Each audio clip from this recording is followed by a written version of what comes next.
Welcome everyone to this week's call. It is October 18th, 2012, and we'll start off with our normal introduction on the software where mindset meets skill set. We talk a little bit about the Borrow Smart, Repay Smart, give you a little intro into what it is if we see a few new fresh faces on the call, and then we'll go through and talk about update on some of the new systems, tools, features that we're developing. We've got power user on the phone with us today is going to share with us a case that when he first gave it to us, it challenged our systems. We had to make some adjustments to be able to do what he wanted to do, and so I thought he'd kind of talk through the case and just share with us how he's using the software in general, and how he used the software to help with a specific ARM scenario that he was working on. And then I've got a couple of cases that have come in that I'm going to share with you today, just to give you an opportunity to kind of think a little bit like we think as we go through the tool. So let me, I probably should share my desktop. I don't think I've done that yet. So I'll share out the desktop and we'll get rolling. For those of you who are somewhat new to the call, we do archive every call that we do. There's now about 15 of these calls up there, and you'll have a chance to hear and profit from other people's experience. It's on our YouTube site. I'll give you that address in just a minute. We say mindset. Change the color scheme. Sure, why not? If that makes the computer happy, we'll do that.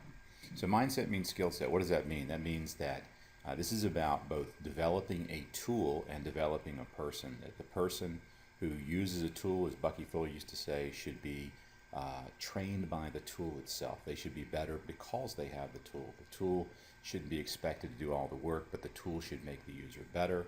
So our job is to continue to take the software and make sure that it can do the things it needs to do, but also what I love to hear and some of the stories I've gotten that I'll share with you today as we talk from people just over the last week or two about how they're using the software differently, how it's positively impacting their business is what we really love to hear. Borrow Smart, Repay Smart is about acknowledging the fact that the way you borrow is important, and it's critical to get someone into the right loan at the most effective interest rate or closing cost combination. But the way they repay will actually have a larger impact on their wealth over time. The decision to borrow for most people lasts and is involving maybe a 30 to 60 day window. Their repaying will tend to be more 30 plus years. Most people don't pay off their mortgage in 30 years, as you know. They roll those balances forward, and that first mortgage that you take out at 30 might be refinanced many times, but you can find yourself at 65 in retirement with 25 years to go on a mortgage you've recently refinanced. So most of us will carry mortgages for more likely 45 to 50 years of our lives. When you look at the compounding dynamic of mortgage interest rates over time, that it has a huge impact on your financial wealth. So we want to consider that borrowing smart and repaying smart are both important, and we want to look at learning, what does the software do? We'll spend time on that today, but we're always looking for that insight into what does the user do? What are the best practices of some of the top loan officers in the country, and how last video call we had 2 weeks ago, we talked to a newer loan officer, but was really building his practice on this software. So for those of you who are not familiar with it, the easiest way I can explain it in a slide is if you take all the things you've done for licensing and CE and marketing and tools and system and training and events and experiences that you've had, all of that is table stakes. It's your ante to get and be in position for a lead to come in, and it's what happens at that point where the lead comes into you before you go into a 1003 or loan process. That's where the financial impact is most leveraged for you. It's where you can share your advice, capture an opportunity, and in doing so, ensure that you've got a high likelihood that you've got a loan that will close in the future. And for many of us, by going from the lead right into a 1003 or a normal kind of a conversational process that leads into an application, we miss the opportunity to really build that relationship with the client. So this tool is specifically designed to bridge that key gap. It's based on a lot of experience, research that we were participating in terms of conversion rates and stuff. And if you haven't seen any of the prior videos, we talk a lot about this in different videos as to how this could help dramatically increase your conversion rate. We're always going to focus on answering three critical questions. Can I afford this now? Can I afford this now from a cash and cash flow standpoint? And can I afford this later? Does this positively impact me financially? We've been out on the road. Last couple of weeks, we've talked to a number of top lenders in the nation, which has been kind of cool, both from a mortgage banker and even an enterprise bank standpoint. And they've all agreed that they're seeing a decline in their face-to-face interactions with clients and an increase in what they consider offline kind of business, which would be emailing and stuff. And phone would be in that online category. We talk about it as how do I really make sure I have an effective strategy to compete when I'm face-to-face, when I'm offline sharing and email and websites, things where the client is interacting with me but I'm not there. And online sharing is when the client is interacting somewhere else. They're not in my office, but I can be there with them through desktop sharing, through videos and things that allow me to connect and bridge that gap between face-to-face sharing and true offline sharing. More and more of the process is moving into this offline sharing category. So the process we've designed, the tool, is designed to be fast, easy, and accurate. It's got to deliver clarity and confidence to the consumer, and that can lead them and you to some quick action. So that's pretty critical. I mentioned our website. Uploaded a couple of videos in the last week from different things that we're doing. So go and subscribe. That's one of the best ways to stay in touch. If you go to the site, click the subscribe button. Anytime we update and add a new video, you'll get an email immediately, and that way you can go in and take a look when you have some time. So we're in a final testing phase of a couple of things that we started some time ago, and we're also adding some new things that we're just really getting into a development phase on right now. If you follow the software, we're now in a place where we're starting to look at some of these action triggers and creating our report card that comes to you as loan officers send information out, an advisor sends something to the client, getting that trigger report card back, letting you know what they did when they were there. We're going to start out with a very basic version, and then we'll add more business intelligence to it so that you can eventually expect each time a client interacts with a plan that you've sent them, a report card to come back that lets you know what did they do, how long were they there, what did they spend time on, what did they change. The changing part is the dynamic plan interaction. So we're testing, again, some very basic things where we give the ability for the client to interact with your presentation. We talked to a large lender just a few days ago. They were kind of blown away by the idea that you could publish an actual presentation to a client and have it be interactive, that the client could slide the sliders or add additional amounts to their payment and impact their savings and their paying off dates, because so much of the time that they hear their loan officers are going back and forth and doing secondary and third tier calculations have to do with clients saying, well, what if I pay an extra $100 a month, or what if I want to pay it off in 15 years? These are controls that the clients will be able to play around with and experiment with as they're working with you. We have clients now out in our LOS hot syncing and working with our platform that we're developing for the institutional enterprise.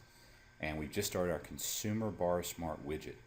So I won't tell you a whole lot about that, other than that one of the things that we've been asked about is the ability to have a branded landing page that you could market or send referral partners, advisors, and clients to, that would take the best of our calculators and also provide a very simple interactive experience for the client where they could enter in some information about their mortgage, and it would give them intelligent kind of feedback as they were putting stuff in, and they would have an opportunity to preview the plan and then submit that plan to you.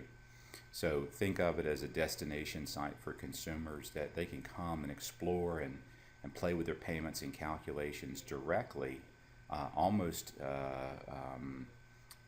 kind of using a light version of BSA, but in a way that's getting you a steady stream of new leads and new opportunities from consumers on the web or from consumers that just happen to go there and want to play around. This has come up a lot, consumer direct experiences, and this will include some education and some other things that will fall into that. So stay tuned for some of those updates. I think in terms of the key updates to the software, One of the ones I mentioned that was important for Jack's plan, I'll go through this in a couple of examples we choose today, is if you have a client that has an ARM, we've added the starting interest rate so that we can make sure that we work backwards and show all of the adjustments from the start rate. And that was something we hadn't done before. You'll notice that on the ARM charts. What this also does, and this is another key feature that we've added now, is if they have a current ARM and you propose a fixed, or if they have a current ARM and you propose a new ARM as a new possible lending scenario, the software will create two sheets. It'll create a graph and a chart of their current ARM, and it will create a graph and a worksheet of their proposed ARM. And we're looking at some other possibilities for graphing out, for example, some comparative type things side by side. So that's one of the key new features that we rolled out this past week. And many of you may be aware now that on our, just kind of expand this for a second.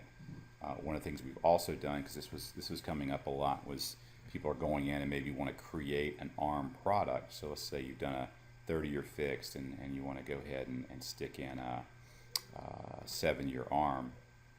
The software will load up all of your defaults for your ARM, but obviously the margin is changing and things all the time. So now we have live interest rates, and these are updated. Anytime you open the window, you're going to get current live rates. So the current 12-month LIBOR is 0.901. So I can put in my index and go use that 0.901. I'm ensuring that I'm using current stuff for my particular analysis. There are a few other small things that again I won't go into because they're not that meaningful for right now. But those are some of the key things. If I think of any other ones, I'll mention them as we go through the software today. So constantly updating different ways to present. One other thing that we also started on is with our new HTML engine, we're working on a couple of other new ways to present client information. One of them will be something that will be as simple as a one-page presentation with just 3 graphs. A graph showing the closing costs, a graph showing the payment, and a graph showing the financial impact over time. So we're going to go from what I would almost call the simplest possible way to present this information to a client on one page, which would be maybe 3 pictures, to another one-page example that would have just some real key text highlighting some basic payment and interest savings, all the way up to the full-blown report. So you're going to really have a lot of flexibility and control as to how you choose to present what you've done for a client as you use the software. That said, let me kind of bring Jack into the fold. Jack has been using the software for a while, and thanks for hanging with us a bit today, Jack. Okay. And, tell us, how many years have you been in the business? I got in 2006, so a long 6 years, I guess. 6 years. So you've had a wild ride, I'm sure. And you're up in Chicago, is that right? Wild. Very wild. And are you in the Chicago market? I'm actually in Northwest Indiana, but yes, I also do Illinois, and actually we lend nationally as well. But most of my base is here. What's your typical mix of business like? Okay, my historical mix has been about 80% purchase and 20% refinance, mostly from referral partners. However, in the very recent year, it's almost flip-flopped, and doing a lot of, obviously, with the market where it is, a lot of refinance opportunities, and obviously that'll go away. So, yeah. And are most of those referrals coming in from your bank network that you work for a bank, or are they coming in from existing clients? No, they're coming in from. I would say on the refinance side, currently about 75% of them from financial planners I work with or CPAs. And the balance is, from my database. All right. Well, cool. I have to ask, what's kind of your secret sauce, if you could share, with getting that? That's a high percentage of referrals from financial advisors. A lot of loan officers really struggle to crack that financial advisor referral model, and so they sort of avoid it. what sort of maybe share some of your secrets to getting in there and getting them to open up to you. I guess I would have to say it's much harder to get that going. I've been working with some of those for several years. And I think when I went in with my computer and went through the flexibility of the BorrowSmart software with them, they were blown away. And that made a big difference. The fact that we could get answers to difficult questions on the spot, that we could play with it. And, they tend to be financial, and I tend to like to be mired in that as well. So they were very amenable to this whole thing. Cool. So you've actually gone in with them and pulled the software right up and just taken them through. Will you take them through a sample case that you have or a current client you're working on, or do you create something for them? I have a few cases that I think are appropriate, but I don't do a lot of a lot of arms in this particular area. Just in general, being able to analyze the scenarios the way this software can made a huge difference. And of course, being able to share that with them live on screen, all those things together, I just noticed that things perked up a bit after I did that. That's great. About how many total advisors have you found that you're comfortable working with at this point?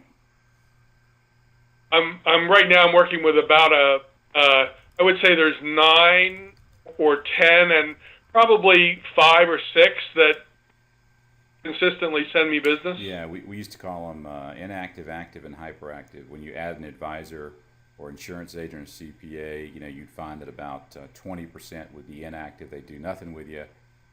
You'd find sort of a middle tier of about 60% would be active. And active from an advisor standpoint could be a referral, a quarter, somewhere in that range. And then we found about 20% were hyperactive, and we found those guys could send you a deal or more per month if they're a good advisor with a good following. And so they're really a good group of people to obviously build relationships with. As many of you guys know, many of the large financial institutions like Ameriprise, MetLife, have all exited the mortgage lending space because of regulation. I'm going to actually be doing a conversation for National Mortgage Professional magazine in 2 weeks, where we're going to talk about sort of the dynamics of eligibility and suitability, why the lending industry is looking more like the financial planning industry in how we're regulated, but also why that's causing the financial planning industry to exit the mortgage lending industry, and that's creating some big gaps and some big opportunities. So there'll be fewer people in our industry down the road, but they'll be doing a much larger average volume, and that's much of what happened to the financial planning industry when it went through its sort of deregulation or regulation, whatever you want to call it. That's cool. So you spend about... I see a question here that I'd like to answer. The question was that a lot of the people are finding that a lot of the planners will only send you business if you send them business. And I guess what I would say is that I've had that problem as well. But in general, you've just got to keep working with people over the years, over and over and over. And eventually they come to think you do a good job. And ultimately that opens them up. At least that's what I've found. It's taken years, several years, for people to really get comfortable with me. I would totally echo that. And really, if you think of it as an objection, they're giving you an objection. If you believe that, and that's going to be your reason for not persisting, they're still going to send that business somewhere. So ask yourself, am I the most qualified referral source for that advisor? If the answer is yes, then stay at it with the advisor, because all they have to do is say to you, well, I'm not going to refer to you because you're not referring to me. And the next time they have a client who needs to refinance or buy a house, what are they going to do? They got to think of somebody, and they're not going to be thinking about who referred me a deal 6 months ago. They're going to think, this is a key client of mine. They've got assets. I'm a part of their family. I want the person that's going to take good care of this client to take care of them.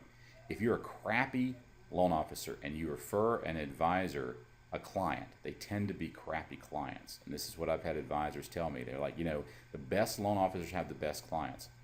But that doesn't mean I'm going to do business with them. It doesn't mean I'm going to refer clients to them. So become the best loan officer you can.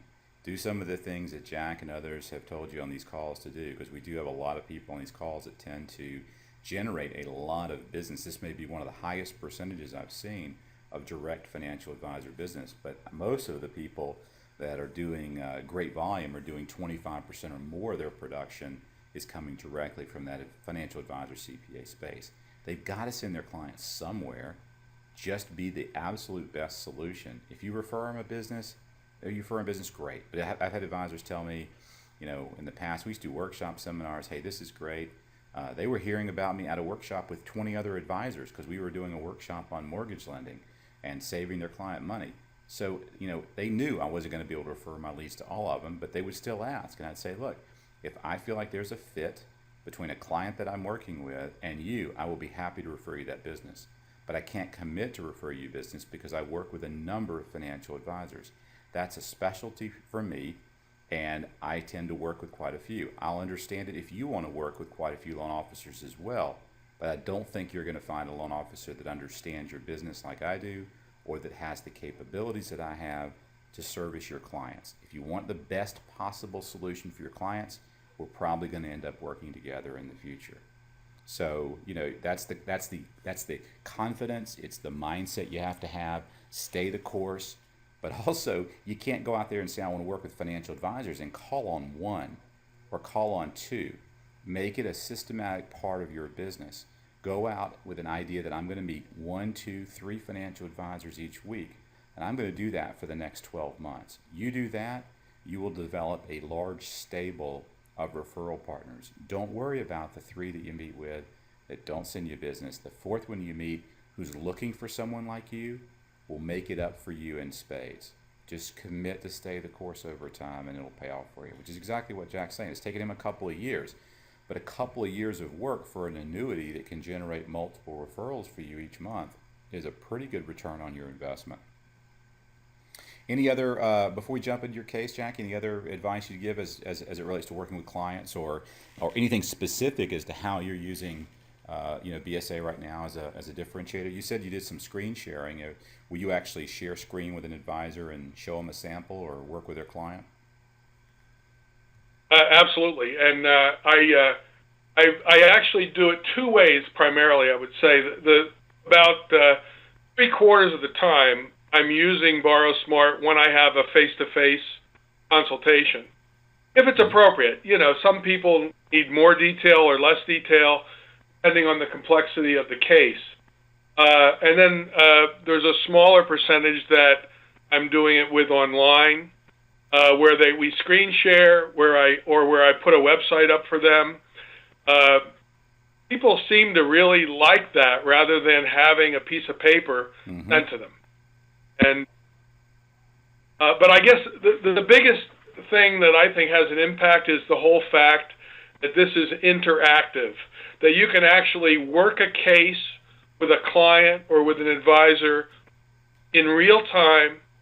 You can watch the whole thing unfold, and you can come up with a great solution. And that's at least what I've found. Yeah, I've found that fewer and fewer loan officers, after they've been using this for a while, are going to the printed PDF solution, because if they do that and the client's in their office and they have one question that isn't planned for, they end up having to go back to the software. So we're seeing a lot of people just use this interactively within the office to walk through what was prepared and what was being recommended for that client, and then using the PDF as a leave behind. Or I think it was John Thompson who was on our call, said that he gives them the summary, a 1-page summary of what he's doing, and then after the loan closes, would send them the complete 20+ page presentation for their records, saying, look at all I did for you. Here's a record of kind of what we did for your files. But he's not giving away all of that value and all of that information until after that loan has actually closed. He's just giving them a little summary. But you got to make the sale, and this gives you that ability to make the sale. I'm in New Jersey right now. Jack, you're where? You're in Indiana. and we have Yep. people on this call from all over the country. How is that different from a client being across town, a financial advisor being, across town, and being able to sit here and talk about this in real time? It's pretty cool stuff. Cool. Any other? I've got a couple of cases in here. I know you've got a case for us. Any other little comments before I try to turn this over to you? All No, right, go cool. ahead. Let me come in here. I'm gonna double click on Jack. Let's see, Jack. It should pop up a little box there for you. Share my desktop. Click that, and I see a couple questions in here. After Jack's done with his case, I'll go through and answer those questions as well. Cool. So we're looking at your screen now. So I've shared, Jack's sharing his screen out, and he's going to take us through a case study and kind of talk a little bit, maybe just kind of the setup and what you were trying to accomplish. Okay, so this is a refinance opportunity from a 30-year fixed. And, they had a 30-year fixed. You can see my mouse, right, moving? Okay, so we had a 30-year fix at 5.75. So I know we have a lot of possibilities here. This is a guy that recently retired and not sure what he's going to do for the next 10 years. May go back to work, may not. He's basically too young to be getting any pensions or Social Security or anything like that. So he's living off cash flow from investments. And his main objective was, how do I reduce my monthly expenses and my monthly cash flow so that I can minimize the amount of drawing on my investment accounts? And in the end, although we did look at, originally 30-year fixed and fully amortizing ARMs, when I brought up the whole idea of even lower payments with interest-only ARMs, he said, that's what I want. And so we now focused on how do we decide which ARM is best. And the guy's scenario for the home is he could be in his home for as long as 10 years. He could sell it in the next 5. So it's not a long-term deal. And so how do we take the benefit of an interest-only ARM at a very low rate, minimize his cash flow, and yet protect him against the possibility that he may not be able to or want to sell the house for quite a few years out. So that's kind of the background. And one thing I'd point out, and just in terms of Jack's kind of setup of this, is what he knows about the client is what's really the shift between being a loan officer where you're simply sitting down and collecting data and actually instead asking. You really don't need very much data. On this page, a name of a client, a tax bracket, and their current mortgage. That's the only 3 pieces of information I actually need on this page from the mathematics standpoint. What Jack shared that was so valuable and important for why this client would move forward is his key objectives. What's he trying to accomplish? Free up cash flow. He's got a 5 to 10 year time frame, and with that information, Jack can go then model various scenarios for this client and have that client really feel like Jack understood his particular need. Okay, so let's see if we can get to the borrow screen. Okay, so I put in, and of course I just happened to do this at the peak of the market in terms of the lowest rates. Those are, we've retreated a little bit since then, but the bottom line is I filled it in with a 10-year ARM, interest only, and a 7-year ARM. We said we're going to finance in the closing costs, and as a result, we came up with the analysis. Basically, none of the scenarios require any cash.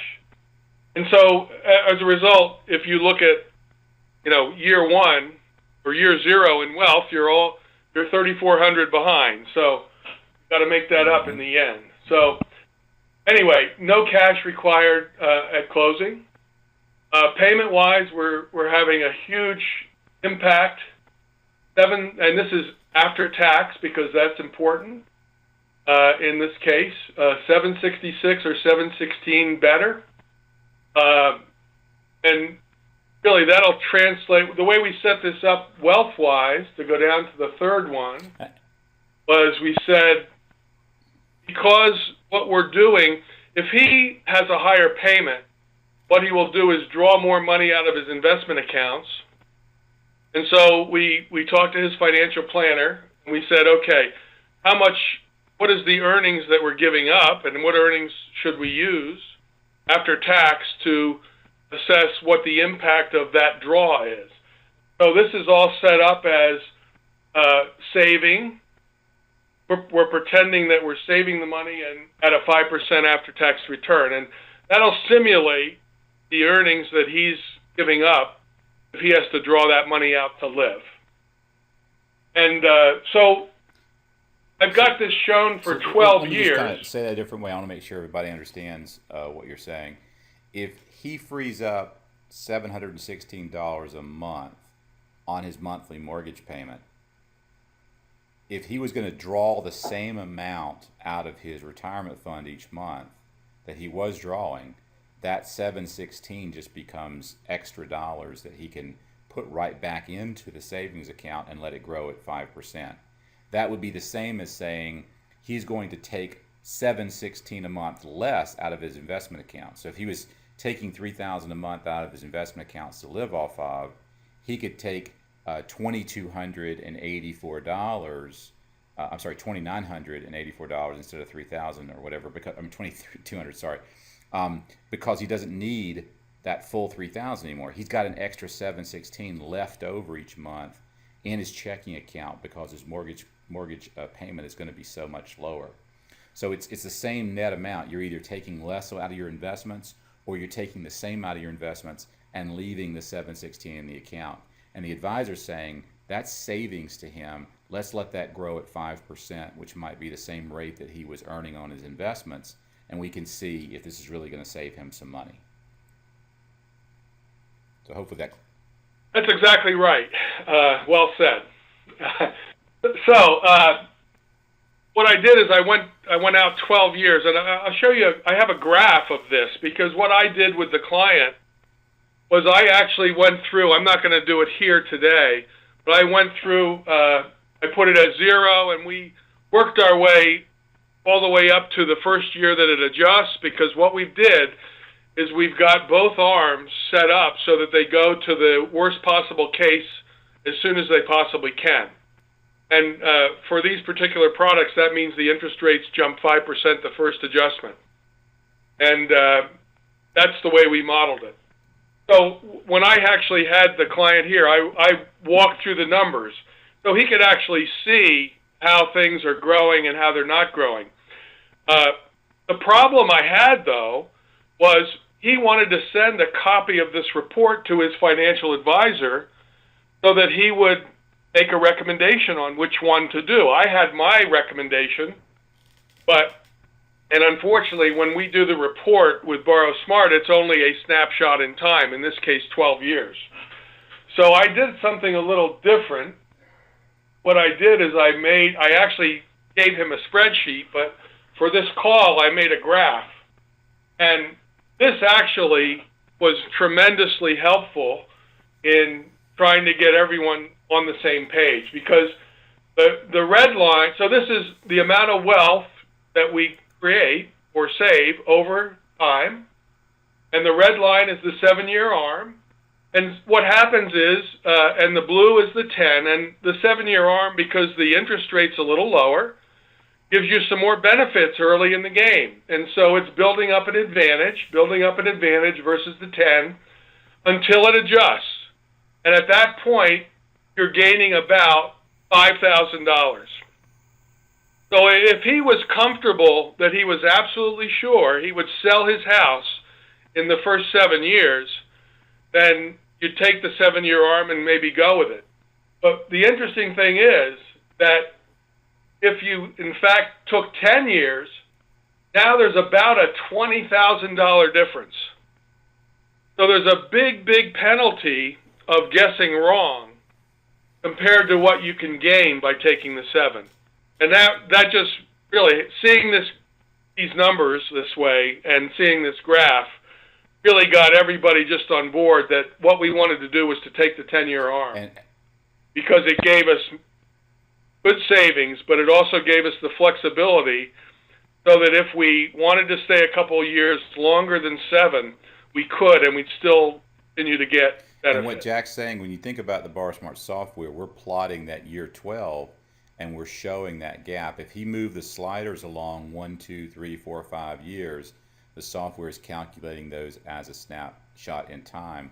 But because of this graph and because of what Jack shared with us on this case, we're currently now working on a comparative graph, which will be a new graph that you can include in your reports that will compare all of the borrow options. So if you had 4 scenarios, a 30, a 15, 2 different arms, it would plot all 4 of the loans side by side in this format, so you could actually see the wealth impact over time, which one's growing faster, which one's growing slower, and that'll give clients a really nice visual of what you're doing. And again, that came from feedback from Jack on this particular case that gave us the idea to do that. So thanks, Jack. You're welcome. And the other piece that's important is the graph that you already have in the software about the payments. That, you know, they don't have to believe, in essence, when you say, I've got the worst case in here. You actually have a graph that you can show them where it actually goes up that amount of money, or that percentage in those particular years. So that gives you a lot of credibility. They can go right from that to this graph, and they really get the whole picture right away.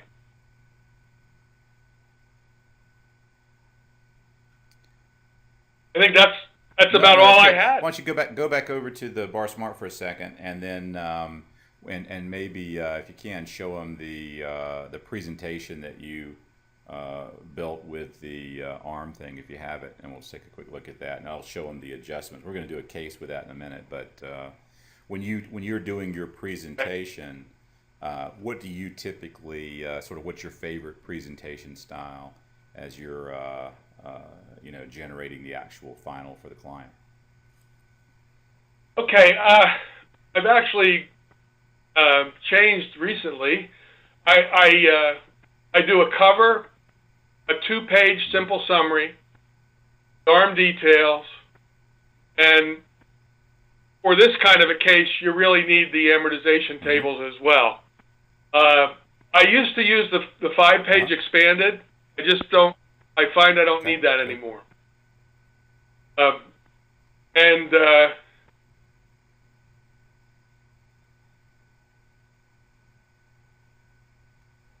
you launch the wizard. So cool. And that builds your client report, and that's so you like to include the ARM details because that gives you that real nice graphical feel of there's your 10-year. Right, and in this case, what I did is because I wanted to show it for both arms, I just pulled the graph out of another presentation on the 7. So I sent him the 2 pages, one for the 7-year arm and one for the 10. But hopefully we can do more than one scenario. I don't know. That was a bit of work. Well, that's how a lot of you guys know a great deal of our software has come from. Users saying, "Hey, I'm using this now for 95% of everything I do. Here's something I'm still doing manually," and then we go and we build those capabilities in. So this kind of feedback and all of your feedback helps us to determine, what do we add in from a standpoint for the advanced user, and then what we're still trying to maintain, keeping it as simple as we can, so that for that 80% that's just looking for a rate and term or a payment change or whatever, you've got the ability to model those as well. Awesome. And let me just make one other comment about the software. And I found before I used this software, I had other tools. I could print out reports. And so I would print out a report that maybe was similar to this, and I'd send it to a client, and then they would say, well, what if we only make 3% instead of 4% on this savings? And then I'd have to go back in the software, I'd have to print out another report, and I'd have to send it to them. And the fact that you could actually do this live in a collaborative way with either a planner or a client, I just can't say how critical that is to making this whole thing effective. Just unbelievable. Yeah, and for those of you who aren't familiar with the HTML here, if Jack had an email from a client come in and it said, Jack, this looks good, but we're more interested in the 7-year ARM and we'd like to see an extra payment of $300 a month, all Jack has to do is to go into the BarSmart software, change it to the 7-year ARM, which is a click, and then put in extra $300 a month. And when he does that, the next time they open this report, it will have all of that information changed in it, because this is a live HTML report. It's a dynamic report that's tied to your BSA. So I've had some people say they didn't realize that you're literally, once you send them that link, any changes you make are going to be reflected immediately when you change the BSA software. So you literally have a live walkie-talkie between you and your client that allows you to very quickly change something and say, okay, when you have a chance, go back and look at your presentation. It's completely changed for you. And that's another pretty cool aspect of the way this HTML version was designed. Well, thanks, my man. Hopefully you'll hang out with for a little bit here. I'm going to do a couple of other quick cases that came in, and really do appreciate your insight. Our goal here is to get everybody to profit from the collective experience of the group, and I think you shared some great ideas today. Let's see. Let me see if any other questions. Angie has a webinar. Yeah, let's see. Randy, hopefully you're seeing things, because we are rolling here. Scott, Todd's audio is poor. His voice is surging. That's bad. Not unusual. Charlie says the dialogue you said for positioning yourself with a financial plan was strong. Can you get that in print, and I can capture those points for my conversation? Honestly, if I had to type that, I could never do it. I've done it 1,000 times, so it just flows. I don't even have to think about it. What you could do is, we're going to put this video up on the YouTube site after we're done, and if any one of you wants to go in and just sort of listen to that and transcribe it, that would be awesome. I could post it on the site in the description area afterwards. I could commit to do it, but I just know it would take a while for me to be able to actually do that. But I do find that if you just throw me in front of an advisor or someone from spending so many years doing it, it just comes out, and that's what I hope to share with all you guys. Is all this stuff is from 20 plus years of working and still working with and training realtors and advisors in how to think about these things. A question that came in, Jack, what's your initial approach to a financial advisor that you've never met before? Like, if you've got a prospect out there that you want to call in, what's your sort of lead in to get them to want to talk to you? Well, the best thing is to try to get a warm referral from a client or somebody you're already working with. If it's totally a cold call, I basically call and just leave a message. This is Jack Kinsey, please call me. If you say you're a loan officer, if you give them a whole 10 yards, forget it. They're never going to call you. Don't tip your hat. And at least then, when they call you, because they don't know if you're a client or a loan officer, you can at least then have dialogues prepared so that you can tell them exactly what you want. That's a great point. So less is typically more on the introduction. They'll want to know more if they are interested in what it is that you have to say. But a simple voicemail, hi, this is Jack Kinsey, give me a call. When they call you back, you can tell them a little bit more about what you're doing. Remember, Jack, someone asked about your My PDF. If your system's still up, are you still in? Let's see. Yeah. Where are you? Oh, there you are. Yeah, you're still there. If you click share your desktop again, show them what you did for My PDF. I think you built a little personal brochure, right, that you attach as part of your presentations? Yeah. Yeah. I may have to take it over and then, oh, there you go. Okay, you're coming up. Cool. So I don't think I clicked it on this. Go back and click it and just share that with the group. And then I'll mention, what is my absolute favorite way to get a new CPA or financial advisor introduction for those of you who aren't familiar with your team. So all Jack has to do is to go, he can close this window out, or he can go back to BarSmart and just re-click on that my PDF page, and then when he publishes it, it'll automatically attach that for his presentation. Well, I think it's okay. Here we go.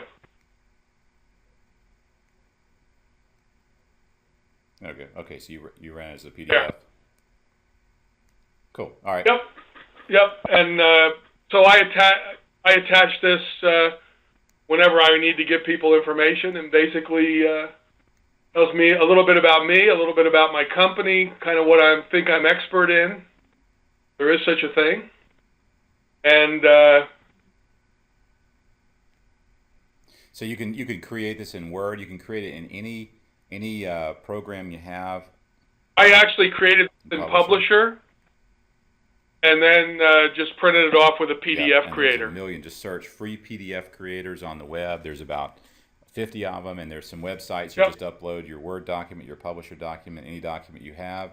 It'll convert it to a PDF for you, and then you can attach it. I think any of the new Microsoft Office suites will allow you to publish as a PDF as part of it. They sure will. So if you create it in Word or something, you can actually publish it to PDF right there. Greg says, will the software work with FHA premiums included for refi comparison purposes? Absolutely. You can do MIP premiums, VA, FHA, USDA. We have over 30,000 active plans in the system. So at this point, I can't imagine anything that you want to do that we're not doing to support our growing network of users. Also, let me just kind of share with you my favorite, and I'll jump to the back of this case study here, and then we'll come back and go through it.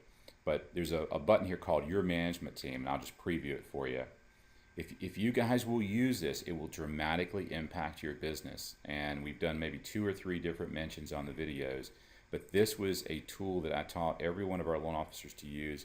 It was one of the most powerful tools that I've ever used as a lender, and it is so simple. You just attach this to your presentation. And why do you attach it? So you don't forget to do it. Then when the client comes in or you're talking, you simply go through and say, let me ask you a question. Do you have a financial advisor, yes or no? If they said no, I'd click the need to identify box. If they said yes, I wrote in the name of the advisor and the company, and I asked the client, could you tell me on a scale of 1 blah to 10 amazing, what do you think about your advisor? I then say, do you have a residential lender that you work with? Yes or no? Yes, you do. Name, company. What do you think? What is your residential realtor that you work with? Obviously, if I'm a lender and they say, well, you're my lender, great. Then I got to ask you, how am I doing on a scale of 1 to 10? It's a great way to get feedback and review. You can use that as testimonials.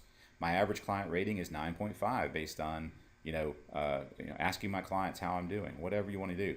But when you leave and go through this, you have 3 opportunities at a minimum.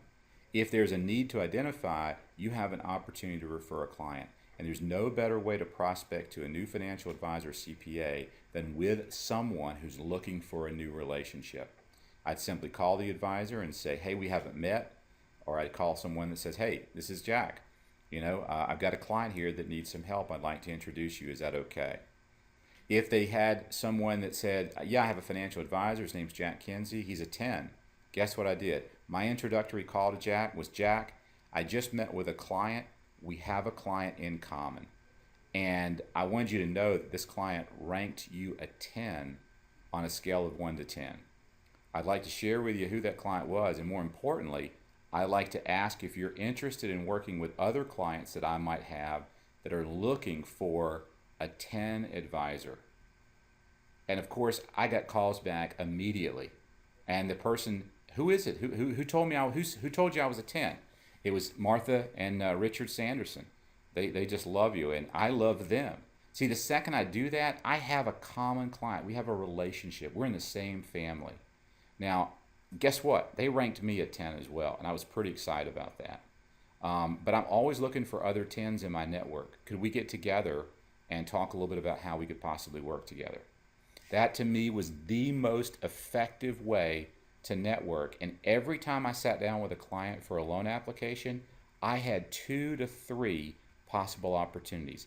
Either call that advisor and say that, man, you're phenomenal. Your clients love you. We got a client in common. Or I need to find someone for this client. They said that their CPA was a 2, and I had some 10s, and I wanted to refer them to a tenant in my network. Would you be willing to meet with Richard and Sally Smith to talk about their tax needs? If you are, I'll make the introduction, and I'd love for you guys to get together.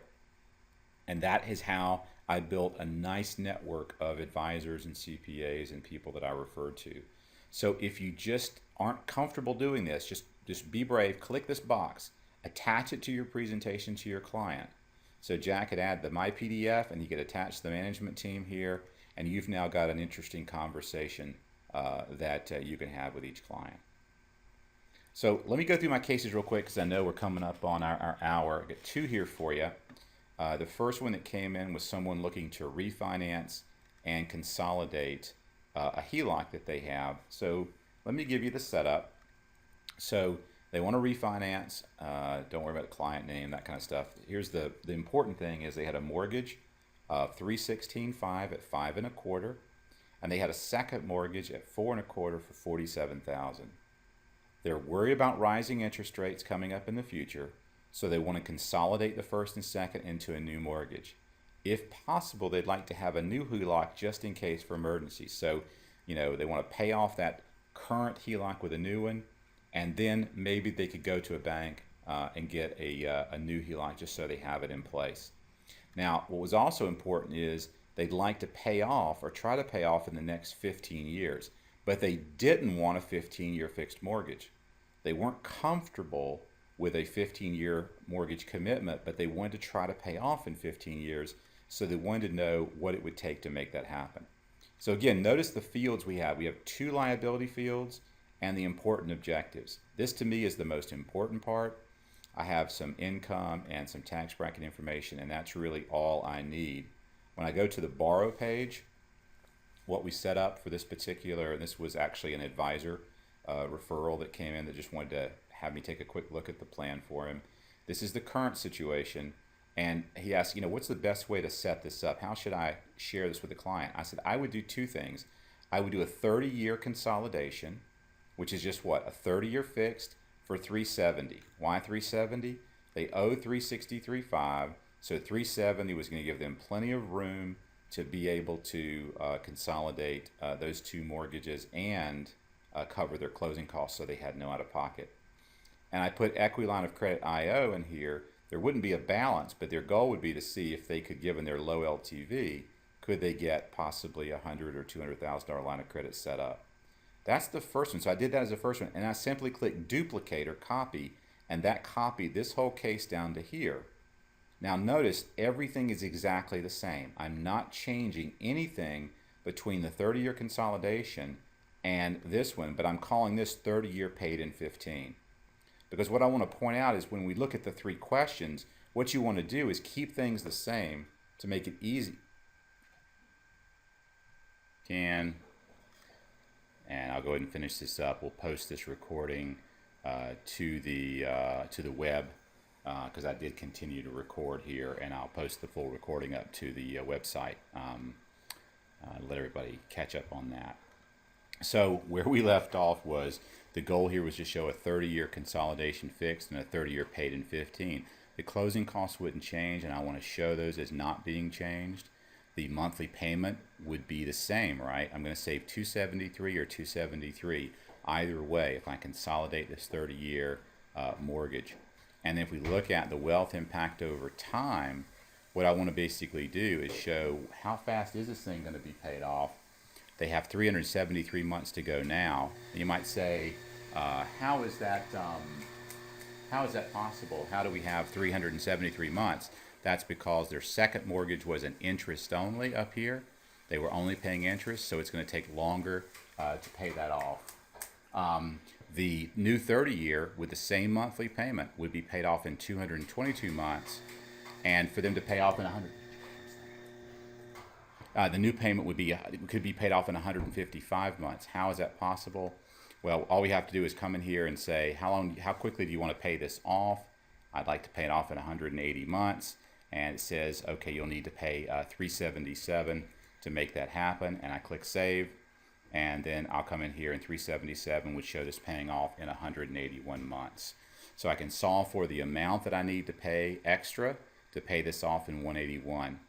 And that's it, because that's the only difference, right? The closing costs are the same, the the monthly payments the same. What I want to do is show what it would it take to get this from 222 down to 181. The gap is only 377 a month to close that. And if I go to the repay, and this is where the repay screen can be very, very valuable, it's showing that visual. Here's what you're paying now. Here's how long it's going to take. Notice the 30-year mortgage is amortizing. The interest only is interest only, so it's going to go quite some time here as an interest only note before it gets amortized. Look at the difference here. If I go with the 30-year paid in 15, the mortgage is paid off in 15 years with that extra payment, and I'm going to be able to then take all that extra money and put that right into a savings account for the future. So that's the way I would position that particular mortgage. The second scenario that was a doctor who was looking to refinance and pay off a student loan. And in this particular situation, had a 10-year fixed arm interest only at 5.75% with a balance of 650. So he had gotten an interest only loan because he wanted to minimize his mortgage payment so he could pay off these student loans. He's got one student loan left of 4% loan at $38,000. He's paying $200 a month. So emotionally, psychologically, he just wanted to say, I'm done with all these student loans. And he was also concerned because this 10-year ARM interest only was going to start adjusting in the future. Now, when I click on the details of that, you'll notice with the new scenario, I got the starting rate here was start rate of 5.75. It's adjusting after 10 years, 120 months, 2% every 12 months. Max adjustment of 2% in any one period. It could go to 10% over the start rate. It had no floor, margin of 2.75, and an index of 1% right now, that being the 1-year LIBOR. So that allows you to set up that current ARM that this particular client has today.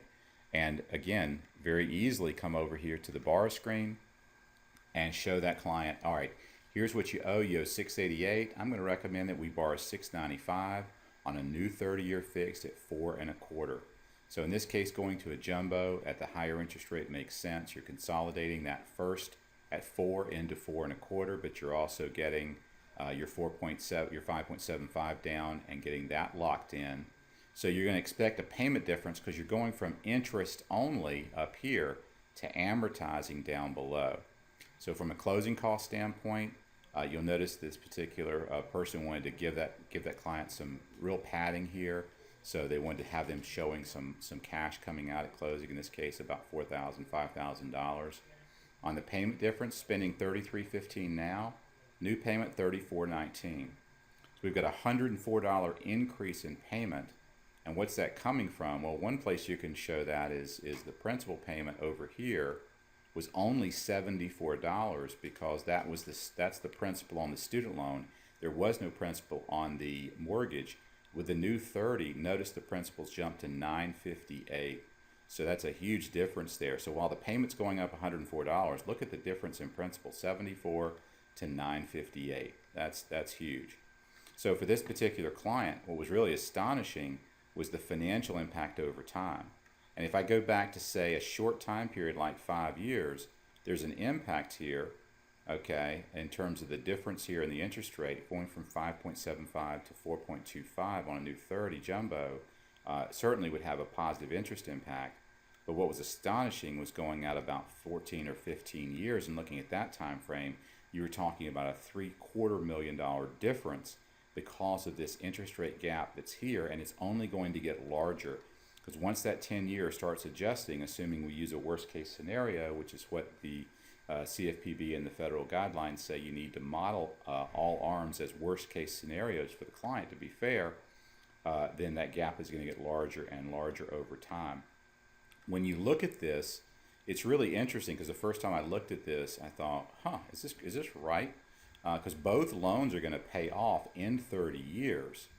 And this was the part of the story that I found really interesting. The interest-only loan is going to continue to go up and up. So the interest rates is going to go up. So you're going to have to pay more and more. If you look at the payments, that money's going to have to come out of your savings account because as your mortgage interest rate goes up, it'll take a higher and higher payment to pay it.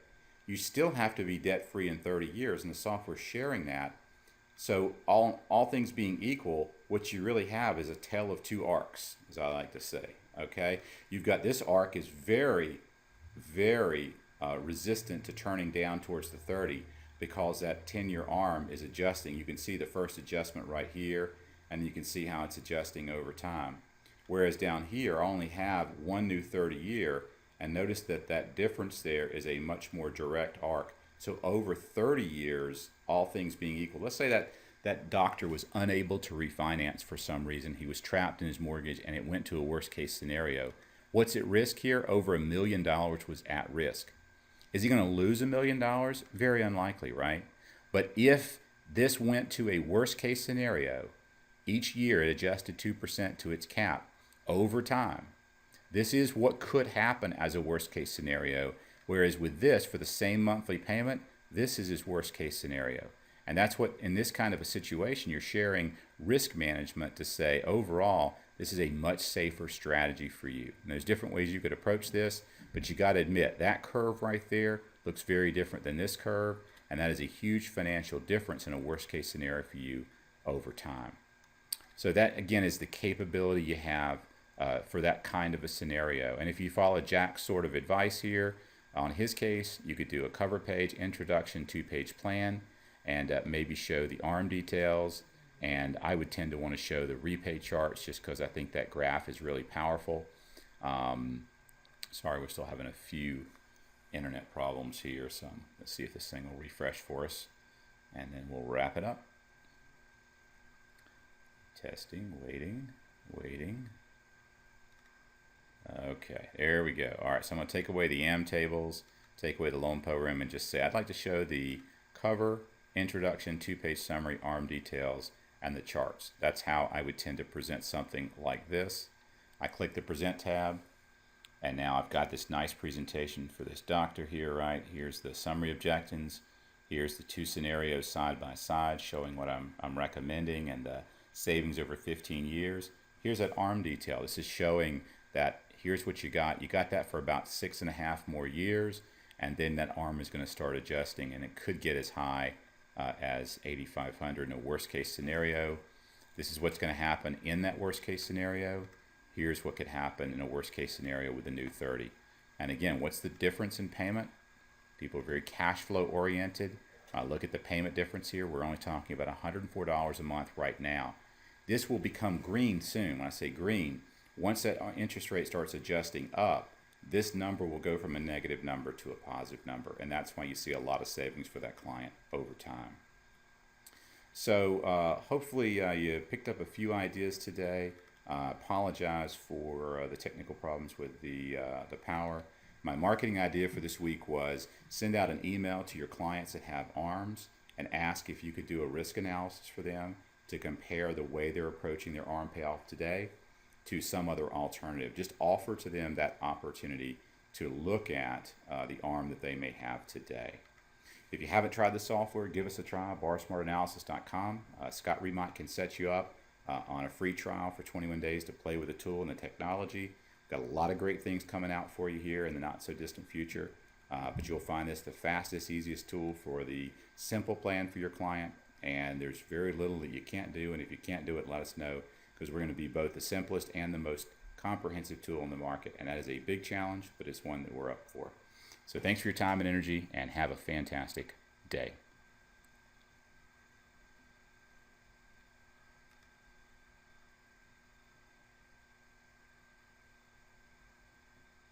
Thanks, Todd. You got it. Nice Thanks, job. Jack. Take care, everybody. Again, see ya. See ya.